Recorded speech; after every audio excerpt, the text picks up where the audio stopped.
A real crime. In a series of podcasts, I want you to travel down some lonely roads with me. These are the roads I traveled with families who never got to say goodbye to loved ones. These family members were fated to live the rest of their lives waiting and wondering. I wrote these stories when I worked as a reporter for the Charleston Gazette. Real Crime, Episode 3, The Sodder Fire. No one who ever saw the sign forgot it. The faces of 5 children stared sadly down from a specially made billboard outside of Fayetteville. The faces seemed to ask drivers to help them find their way home. The billboard was erected after a fire in the home of George and Jenny Sodder 76 years ago this Christmas. The Sodders were the parents of 10 children. After the fire, 5 of their children were never found.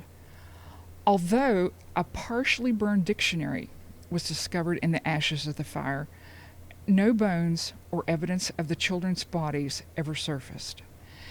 The distraught parents spent the rest of their lives and thousands of dollars trying to find their children.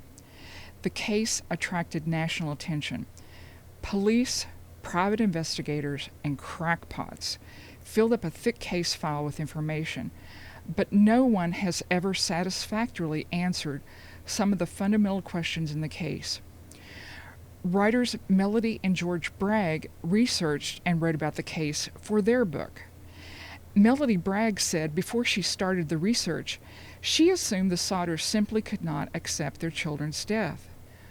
But after she delved into it, she too came away with more questions than she had before she approached the mystery. On Christmas Eve, 1945, all the Sodders were at home except their son Joe, who was still in the Army. But with World War II coming to an end, he was expected home soon. They lived in a large 2-story home with a full basement. Sodder made his living working on trucks, and he had some engines in the basement. He also had an office on the first floor of his home, equipped with a telephone.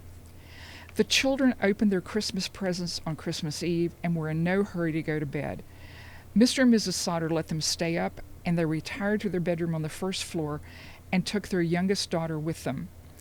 At 12:30 a.m., Mrs. Sodder woke up when the phone rang, but it was a wrong number. The Sodders heated their home with coal stoves. She checked them while she was up and then went back to bed.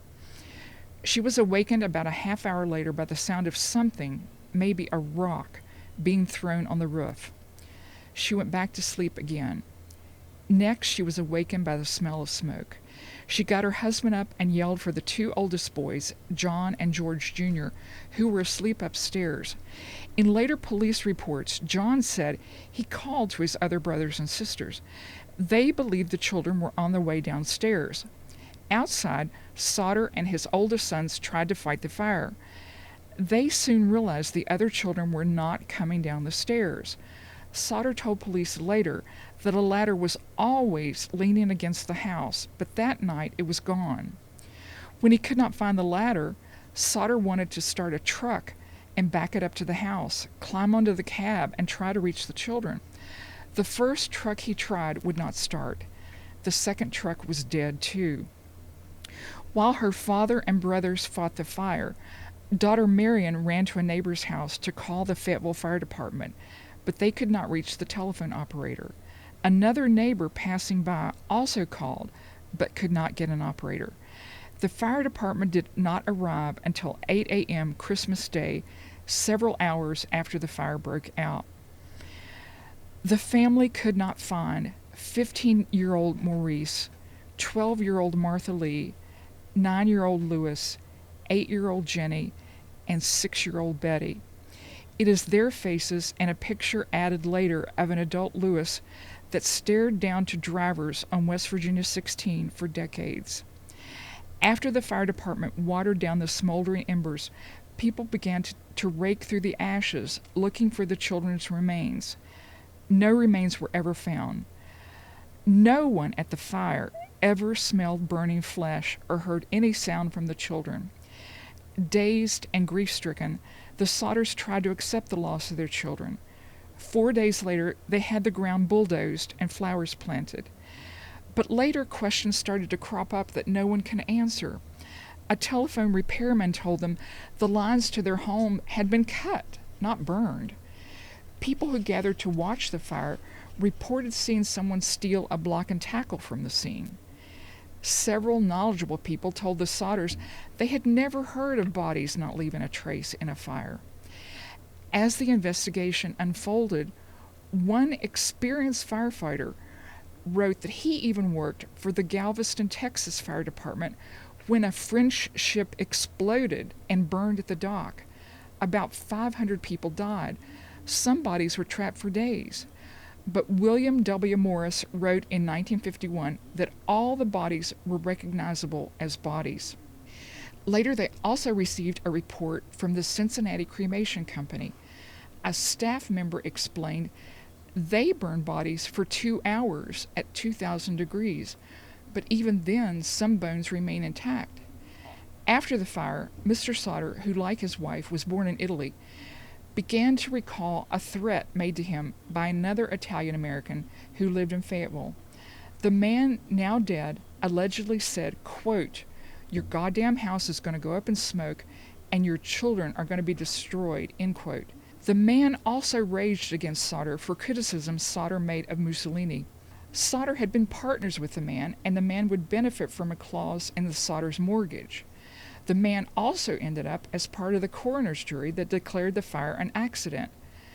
The Fayetteville fire chief who responded to the fire was also the bookkeeper for the same man. The fire chief, the late J.F. Morris, did not arrive at the fire until 8 a.m. Later, when the fire was investigated, Morris admitted he received 2 telephone calls asking him to come to the fire. When the caller alerted Morris that the Sodder home was burning, Morris admitted he replied, "We know about it." Morris said he could not drive the fire truck and had to wait for someone who could. Morris is also responsible for a bizarre twist to the case. A police report states, quote, "Morris cannot or will not offer any explanation for his peculiar and apparently secret handling of liver," end quote. For reasons known only to him, Morris buried what turned out to be a beef liver in a box in the ashes. The liver was dug up 2 years after the fire. The family had a mortician examine it. He certified it was a beef liver and had never been exposed to fire. Morris's actions came to light after he told a minister at the Fayetteville Baptist Church that he had found a heart in the ashes. Morris also told the minister, "Hearts do not burn." Some later reports attribute the quote to the minister. When the family heard about what Morris said, they asked him to come to the home and help them find what he'd buried. They called him several times before he finally came. He helped them to find the box with the liver in it he had buried. Several police and fire marshals' reports criticized Morris for this still unexplainable action. A report by Assistant Fire Marshal C.R. Cobb in 1951 states, quote, "It's impossible to determine the cause of the fire. No motive or evidence of arson has been found, and no outstanding hazard is known that might have resulted in an accidental fire," end quote. Jim Rolls was 85 when I interviewed him. At the time, he was the only living member of the Fayetteville Fire Department who had been on that call. He told me that after the ashes cooled down enough for them to search, we looked through ashes all day. "I don't think they burned up in there," he told me, meaning the children. Rolls said they never smelled burning flesh. Believing the children must have been kidnapped, the Sodders hired several private detectives to try and help them find their children. They turned to police and politicians, asking for help, but they never got anywhere. The FBI even got in the case, but they finally left the case in 1952. In one report, a Fayette County prosecutor stated he did not want to open a case against people he had to live with and eat with. The private investigators did not produce any results, but they drained a great deal of money from the family. In 1949, Sodder hired a pathologist from the Smithsonian in Washington, D.C. They searched the ground where the fire destroyed their home. They found 4 lumbar vertebrae. When the pathologists at the Smithsonian studied the bones, they concluded the bones had never been exposed to fire. In the report from the Smithsonian, Marshall T. Newman wrote, quote, "Since the house was stated to have burned only a half hour or so, one would expect to find the full skeletons of the 5 children," end quote. The Sodders came to believe the 4 vertebrae arrived in fill dirt, possibly from a cemetery in Mount Hope, used when they filled in the basement and laid wreaths for their children's graves 4 days after the fire. A Fayetteville funeral home director, C.I. Dodd, also wrote in 1951 he could not believe the children were in the fire. Dodd and his son happened to be driving by the fire and stopped. Later he wrote, quote, "In view of the fact and considering the short time of the house burning, it's my opinion that the Sodder children did not perish in the fire," end quote. The Sodders had many reports that their children were sighted in different places around the United States. One rumor that circulated even claimed the children were kidnapped and in a taxi watching as their home burned. Police and the FBI investigated stories that the children were in Florida. A Smithers woman allegedly told someone the children were brought to her home after the fire. Then someone with Florida license plates took the children away. The story was investigated but came to nothing. The family also offered a reward. Someone who signed his letter, "A minor who needs money," offered information still in the police file, but it too led nowhere. Someone even tried to tie the mysterious disappearances of the children to another case that attracted national attention.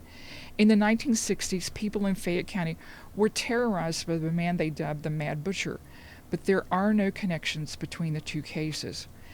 Mr. Sodder traveled to a school in New York once when he saw a picture of a child in the school who looked like one of his children, but he was not allowed in to see the child. In 1968, the Sodders received a photo through the mail of a young man in his 20s. The name Louis Sodder was written on the back. That is the last picture added to the famous billboard. No one ever contacted the Sodders with ransom demands. If the children were alive, they never contacted their family. In one police report, someone noted private investigators bled the Sodders, quote, "for the sole purpose of confusing the family and extorting every cent they earn," end quote. The cause of the fire has never been determined. Some believed it was electrical, but Mrs. Sodder said in early interviews she was told that if it was electrical, the lights would have gone out. She distinctly remembered the lights were on when she discovered the fire. When the family was outside, she also remembered seeing their Christmas lights go out. The case was traumatic for the Sodder children who survived the fire. Sylvia Sodder Paxton was a toddler who slept in her parents' room the night of the fire. She remembered watching the house burn from inside her father's truck.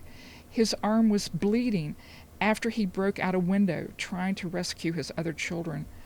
Over the years, she remembered how her father paced the floors, wondering about his children. He died in 1969. Her mother moved into Paxton's St. Albans home for the last years of her life and finally died in 1989. The children agreed to sell the family home.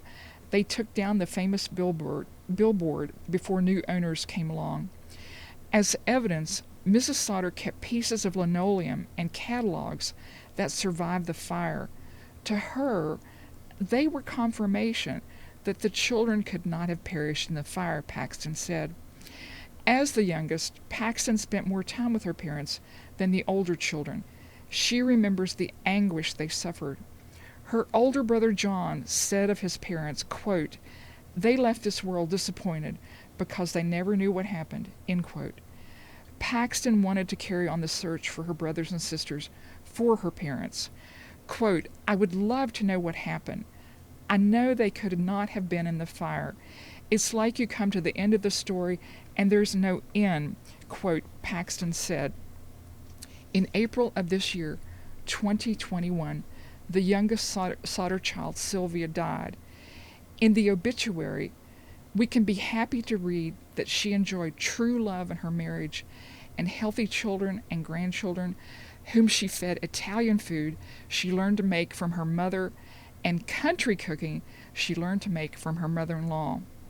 But even against the background of this happy life, Sylvia never forgot all of her brothers and sisters.